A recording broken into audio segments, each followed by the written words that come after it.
Northern Norway, March 1943. The storm had been building for 3 days. Commander David Ashworth stood at the window of the Requisition Manor House in Lerwick, Shetland Islands, watching the North Sea tear itself apart against the cliffs. The glass rattled in its frame. Outside, sleet mixed with salt spray created a gray curtain that obscured everything beyond 50 yards. Perfect weather for a crossing, he thought grimly.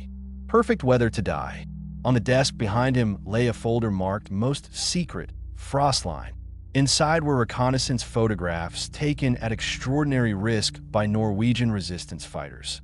Grainy images of a cluster of huts on the eastern coast of Spitsbergen, radio masts protruding like skeletal fingers against the Arctic sky, and weather balloons ascending into the perpetual twilight. The photographs had been smuggled out sewn into the lining of a fishing captain's coat, carried across 200 miles of occupied territory, then transmitted to London via one of the few surviving radio sets still operating in the Norwegian underground. The weather station was designated Nosby by German intelligence, a seemingly insignificant outpost where 6 men recorded barometric pressure, wind speeds, and temperature readings. But Ashworth knew what London knew. Those readings were being transmitted directly to U-boat command in Kiel. Every pressure system moving across the Arctic, every storm track across the North Atlantic. The information allowed Admiral Donitz to position his wolf packs with devastating precision. The convoys sailing from America to Britain depended on weather forecasts. So did the Germans. And in 1943, whoever controlled meteorological intelligence controlled the Atlantic. Ashworth turned from the window. Major Torstein Hagen of the Norwegian Independent Company once stood near the fireplace, warming his hands. The Norwegian was lean, weathered, his face carved by wind and cold into something harder than wood. He had escaped from Narvik in 1940, fought his way to Britain, and spent the last 3 years running sabotage operations back into his homeland.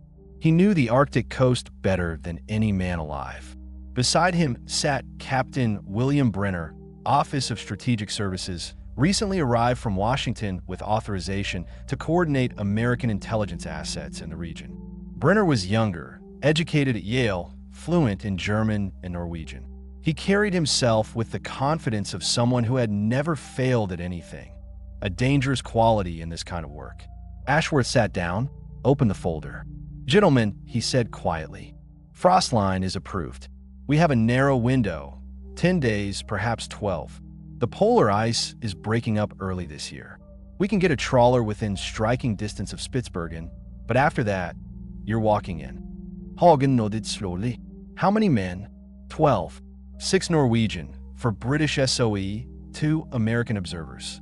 You'll carry demolition charges, small arms, radio equipment, and cold weather gear sufficient for 2 weeks. Your primary objective is destruction of the weather station and all equipment.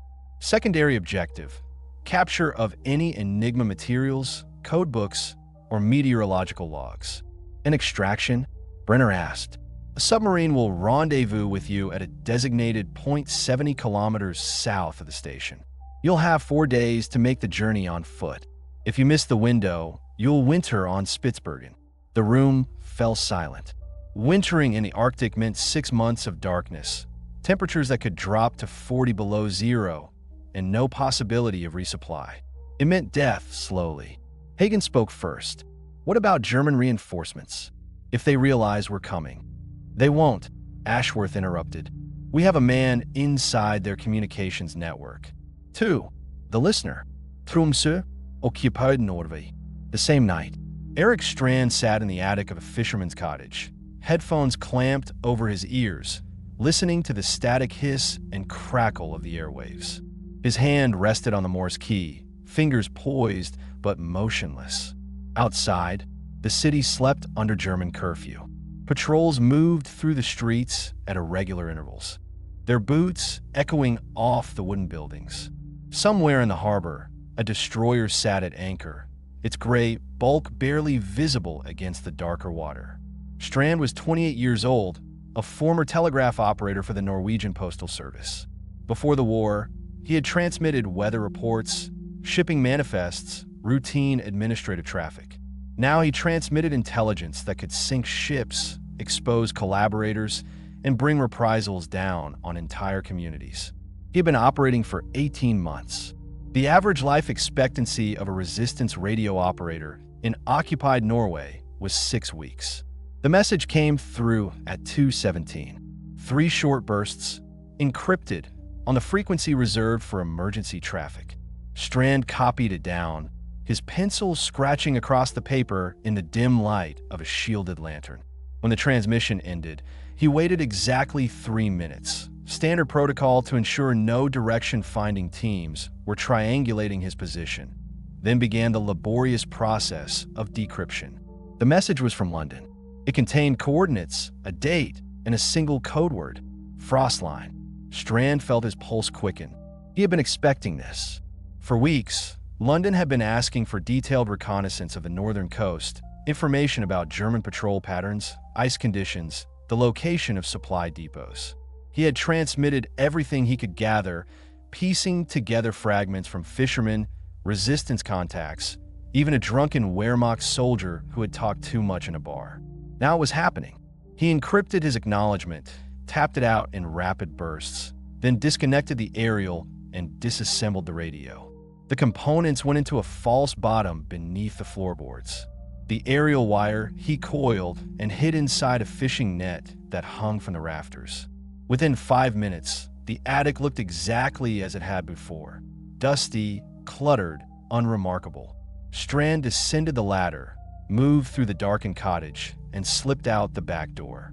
The cold hit him immediately, a shock that took his breath. The temperature had dropped below freezing.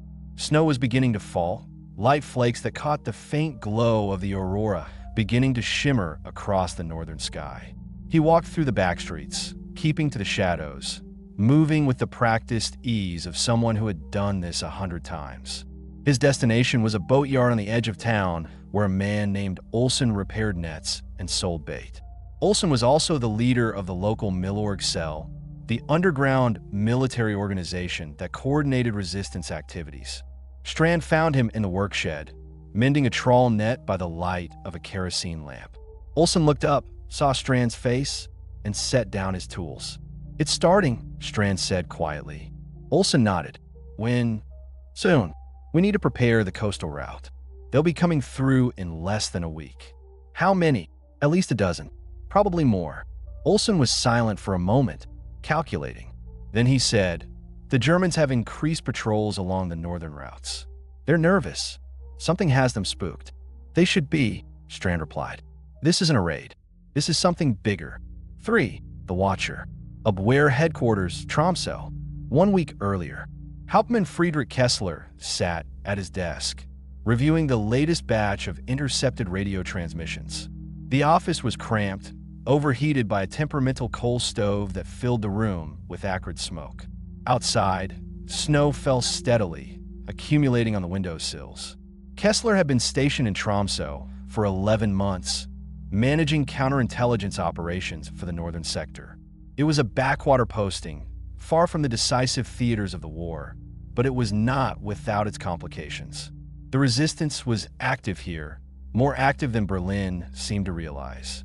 Radio intercepts had increased dramatically over the past 6 weeks. Most were brief, encrypted, and transmitted on frequencies that shifted unpredictably. The direction-finding teams had managed to narrow down several possible locations, but every time they raided a suspected site, they found nothing. The operators were professionals, disciplined, and they had the advantage of local support. What troubled Kessler most was the pattern. The intercepts weren't random. They were coordinated, sequential, building toward something. Requests for meteorological data, questions about patrol schedules, detailed inquiries about the Arctic stations. Someone in London was planning an operation, and Kessler suspected he knew the target. He opened a file marked Weather Station in Arktis. Inside were reports from the weather stations scattered across the Arctic archipelago: Spitsbergen, Jan Mayen, Greenland. Each station transmitted regular reports that were forwarded to Naval Command. The data was vital for U-boat operations, for aircraft routing, for strategic planning. Losing even one station would create a blind spot in the intelligence network.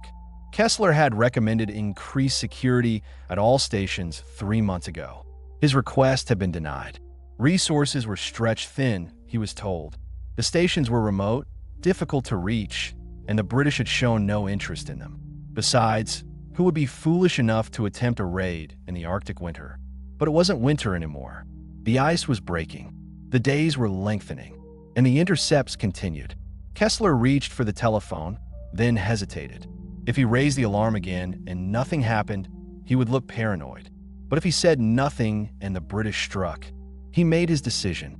He would send additional guards to Nosby quietly, without going through official channels. A precautionary measure. If the British came, they would find more than 6 weathermen waiting for them. 4. The crossing. North Sea, approaching Spitsbergen. April 3rd, 1943. The trawler pitched violently in the heavy seas.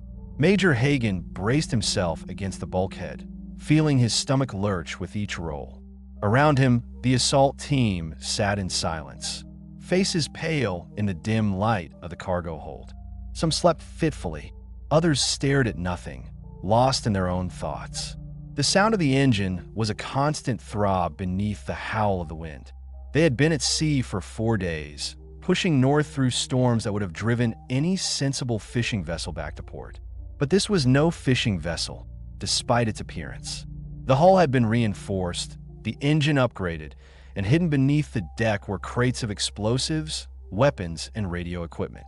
The crew were Royal Navy volunteers who had run this route before, smuggling agents and supplies into occupied Norway.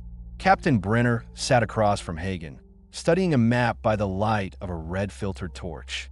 The map showed the eastern coast of Spitsbergen, the location of Nosby marked with a small cross. 70 kilometers of frozen wasteland separated the landing site from the target. 70 kilometers in which they would be completely exposed, moving across open terrain in perpetual daylight, visible to anyone with binoculars or a spotter plane. "What's our cover story if we're intercepted?" Brenner asked. Hagen folded the map. "We're Norwegian trappers, heading north for the summer hunting season. We have permits, identification papers, all forged but good quality. If the Germans challenge us, we bluff. If they press, we fight. And if we can't fight, then we run. Or we die. There's no middle ground up here." One of the SOE men, a sergeant named Harris, leaned forward. "What about the weather station itself? How many Germans?" 6, according to our intelligence. Meteorologists, not soldiers. But Kessler in Tromsø is no fool. He may have reinforced them by now. "Then we hit hard and fast," Harris said. "No warnings, no negotiations. We blow the radio masts first, then the buildings, then we're gone before anyone can respond." Hagen nodded. It was a sound plan as far as such plans went. But the Arctic had a way of making even the best plans irrelevant. Weather could change in minutes. Ice could open beneath your feet. Equipment could fail in the cold. Men could freeze to death within sight of shelter if they lost their way. The trawler's captain appeared at the hatch, his oilskins streaming water. "Land ahead," he called down. "We'll be in the lee of the coast in an hour. After that, you're on your own." Hagen stood, checked his equipment one last time. Rifle, grenades, demolition charges, cold weather gear, rations for 2 weeks. Everything had been tested, double-checked, packed to minimize weight. He looked at the men around him. Norwegians who had lost everything to the occupation, British commandos who had volunteered for a mission they knew might be suicide, Americans eager to prove themselves in a war their country was still learning to fight. "Listen carefully," he said. "Once we're ashore, there's no turning back. The submarine will wait exactly 4 days at the rendezvous point. If we're not there, it leaves without us. That means we have 96 hours to cover 70 kilometers, destroy the station, and make it back. No delays, no mistakes, no errores. We work as a team, we follow the plan, and we get home." "Understood." 12 voices answered in unison. "Understood." V. The frozen coast. Spitsbergen, April 4th, 1943. They came ashore in darkness, though darkness at this latitude was relative, a deep twilight that never quite resolved into true night. The landing was made in a rubber dinghy, for men at a time, ferried from the trawler to a rocky beach that crunched beneath their boots. The cold was immediate and absolute, a physical presence that pressed against exposed skin and found every gap in their clothing. Hagen was first ashore. He crouched behind a boulder, scanning the coastline through binoculars. Nothing moved. No lights, no smoke, no sign of human presence. The landscape was monochrome: black rock, white snow, gray ice extending to the horizon. Above, the aurora flickered green and purple across the sky, casting ghostly light over everything. The rest of the team assembled on the beach. They moved with practiced efficiency, unloading equipment, checking weapons, distributing the load. The trawler's dinghy made 3 trips, then disappeared into the darkness. Within 15 minutes, the team was alone. Hagen consulted his compass, oriented himself toward the interior. The route led inland first, avoiding the coastal patrols that the Germans sometimes ran during the summer months, then turned north toward Naseby. According to the map, there was a valley system that would provide cover for most of the journey. But maps could be deceiving, especially here where the terrain shifted with the seasons. They moved in single file, spacing themselves 10 yards apart. Hagen led, followed by a Norwegian scout named Lars who knew the Arctic better than any of them. Behind Lars came the demolition team, then Brenner and the rest. They walked in silence, communicating with hand signals when necessary. The only sounds were the crunch of snow underfoot and the distant grinding of pack ice in the sea. After 2 hours, they stopped to rest. The temperature had dropped further. Frost formed on their eyebrows and beards. Hagen passed around a thermos of coffee, lukewarm but welcome. No one spoke. Speech required energy, and energy had to be conserved. Lars pointed ahead. In the growing light, they could see the valley opening before them, a long, winding corridor between low mountains. It looked passable, though the snow was deeper than expected. They continued. 6. The Intercept. Tromsø, April 5, 1943. Eric Strand was in the attic again when the Germans came. He had been transmitting a routine weather report. Genuine meteorological data collected from fishermen. Nothing that would raise suspicion. When he heard the sound of trucks stopping in the street below. Then voices, sharp and authoritative. Boots on cobblestones. Strand's hands moved automatically. He disconnected the radio, began disassembling it, his fingers working with speed born of practice and fear. The aerial wire came down, was coiled, hidden. The vacuum tubes went into his pockets. The main unit disappeared into the false floor. Below, he heard the front door splinter. Shouts in German. The crash of furniture being overturned. He had perhaps 30 seconds. Strand moved to the attic window, opened it. The cold air rushed in. 3 stories down, the street was filling with soldiers. A direction-finding truck was parked at the corner, its antenna array slowly rotating. They had him. He made his decision in an instant. The intelligence about Frostline was too important to lose. If he was captured, interrogated, broken, and everyone broke eventually, the entire operation would be compromised. The team on Spitsbergen would walk into a trap. Strand pulled a piece of paper from his pocket, scrawled a message in rapid shorthand, folded it, and tied it to the leg of a pigeon that roosted in the attic. The bird cooed softly as he carried it to the window. He released it, watched it circle once, then fly north toward the coast where Olsen's network operated. Below, boots thundered on the stairs. Strand reached into his jacket, found the cyanide capsule sewn into the lining. Standard issue for all SW-trained operators. Quick, relatively painless. Better than interrogation. The attic door burst open. Soldiers rushed in, rifles raised. An officer behind them, shouting orders. They grabbed Strand, threw him to the floor, searched him roughly. Found nothing. The officer stepped forward. Hauptmann Kessler, Strand realized. He had seen the man before, in the town, always watching, always suspicious. Kessler surveyed the attic with cold, methodical eyes. He walked to the window, looked out at the pigeon disappearing into the distance. Then he turned back to Strand. "Where is the radio?" he asked in Norwegian, his accent precise. Strand said nothing. Kessler nodded slowly. "It doesn't matter. We know what you've been transmitting. We know about the operation. Your friend's walking across Spitsbergen right now. They're walking into an ambush. You've killed them." Strand felt something break inside him, but he kept his face expressionless. Kessler was lying. He had to be lying. The Germans couldn't know. But what if they did? 7. The approach. Spitsbergen, April 7th, 1943.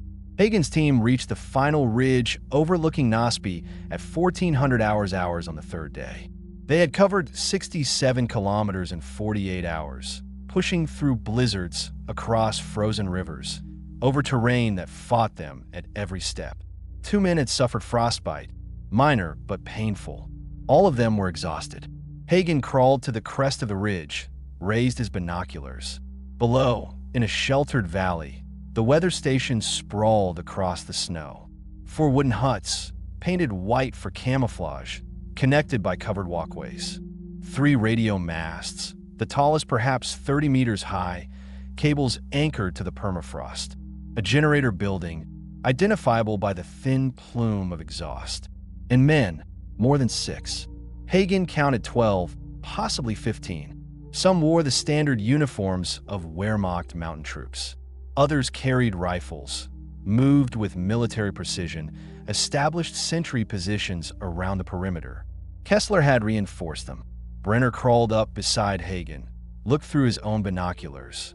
"Damn," he muttered. "This changes everything." "We proceed," Hagen said flatly. "We're outnumbered 2-1, possibly worse. They're dug in, alert, and we've lost the element of surprise." "We proceed," Hagen repeated. "London needs this station destroyed. If we turn back now, the entire Arctic network remains intact. The U-boats continue receiving weather intelligence. More convoys die.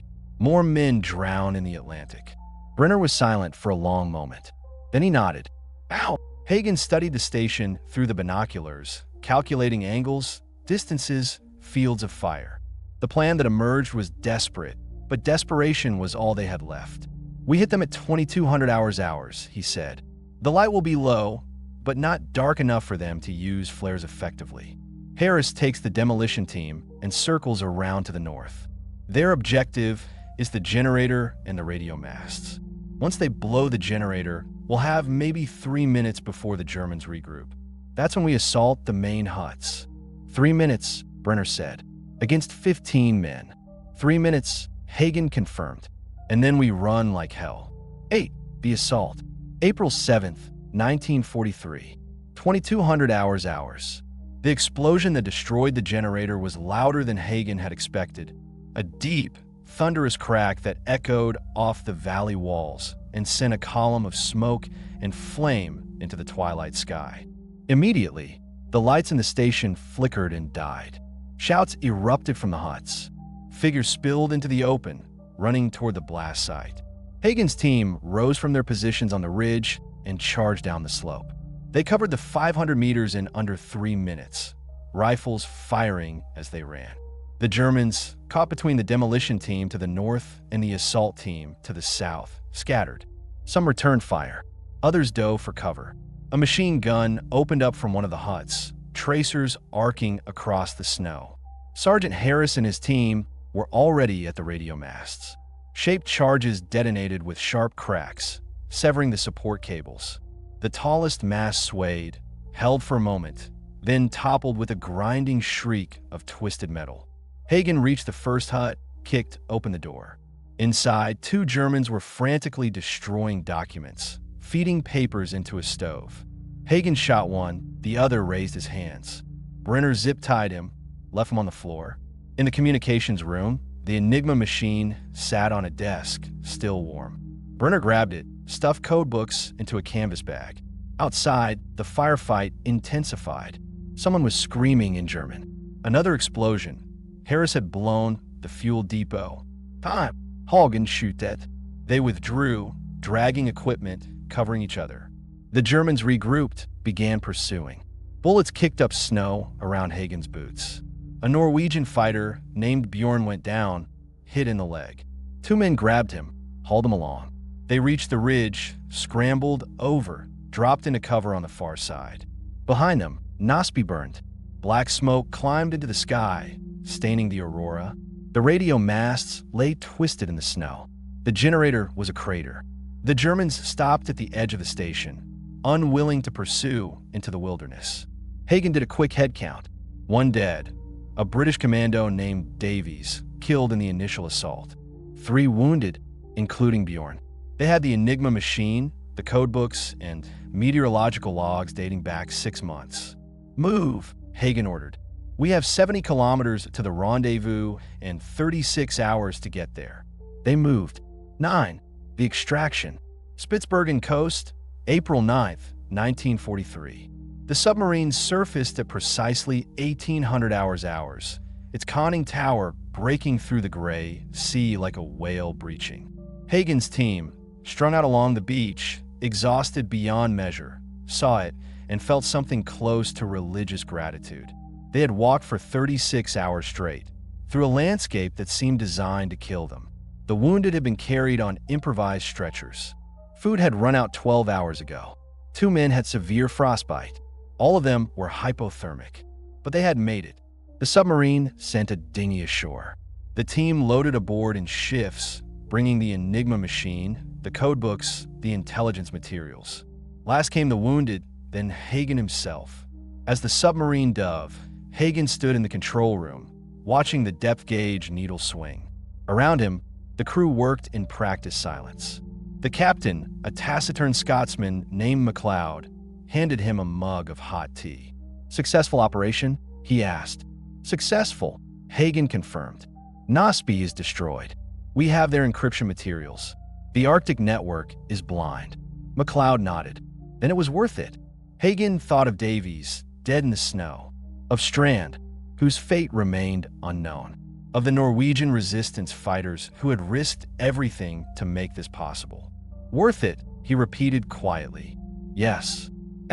The aftermath. London, May 1943. Commander Ashworth read the after-action report in his office in Baker Street, headquarters of the Special Operations Executive. Rain drummed against the windows. Outside, London continued its wartime existence, gray and exhausted but unbowed. The report was thorough, clinical. It detailed the destruction of Nasby, the capture of the Enigma materials, the casualties sustained. It noted that German weather reporting from the Arctic had ceased entirely for 3 weeks following the raid. U-boat effectiveness had decreased markedly during that period. 3 convoys had made it across the Atlantic unmolested, hundreds of ships, thousands of men, millions of tons of supplies. There was a footnote about Eric Strand. He had been arrested in Tromsø, interrogated, and executed. But before his arrest, he had managed to transmit a warning to London about increased German security. That warning had allowed Hagen's team to adjust their approach to expect resistance. It had probably saved their lives. Ashworth closed the report. The war would continue for 2 more years. The Arctic spy war would continue with it. But Frostline had proven something crucial. Even in the most remote, inhospitable corners of the Earth, intelligence could be gathered, operations could be executed, and the tide could be turned. The frozen north had become a battlefield. And in that battlefield, invisible but decisive, the Allies had won a victory that would echo across the Atlantic. Ashworth stood, walked to the window, looked out at the rain-soaked city. Somewhere out there, other agents were preparing for other missions. Other strands were transmitting in occupied territory. Other Hagens were planning raids that seemed impossible. This was the war that no one would see, that few would remember. But it was the war that mattered. He turned back to his desk, reached for the next file. There was always another operation, always another frozen coastline, always another impossible mission that had to be attempted anyway.